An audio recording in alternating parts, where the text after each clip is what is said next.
Hello, this is Mike again with another installment from the wood burning stove. As I mentioned in the previous video, this is a Clearview stove.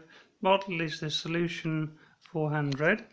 It has a storage area down here to put logs, but the installer recommended I don't actually store logs down there for risk of fire. It has I call it a griddle or riddle, and that just pulls out to turn that.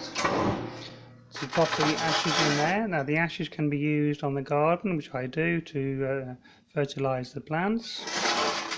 Very useful there. You've got the door.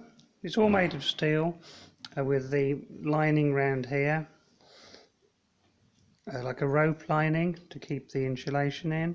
A brass handle, double glazed door. To clean that I use this. It's called Dirt Busters, a professional stove glass cleaner. I think I can just use washing up liquid and so on, but I like this. It's very easy. Just make sure you don't get it anywhere near your eyes, but I use a special pad, abrasive pad, to clean it on. In case you're wondering, abrasive on glass? Well, yes, that does seem to work. And you can use just ordinary wood ash on there as well, and I've heard newspaper is good for it too.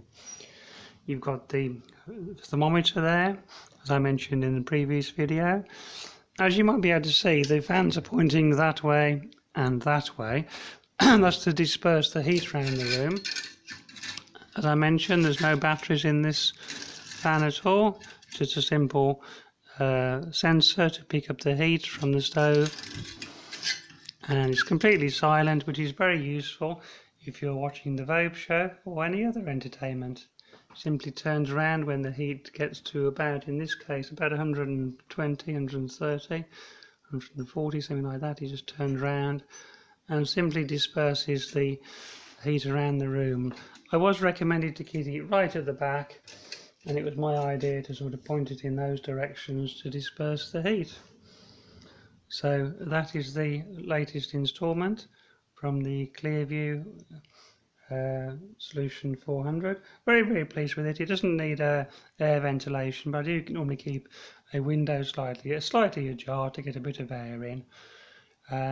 Higher kilowatts power stove, you need an air brick as ventilation, but it's really good. I'm very happy with it, and it can heat the whole house. I do have radiators as well to dry clothes on in another room, as Richard does in his kitchen. So I'm very happy with it. So signing off for now. Bye bye.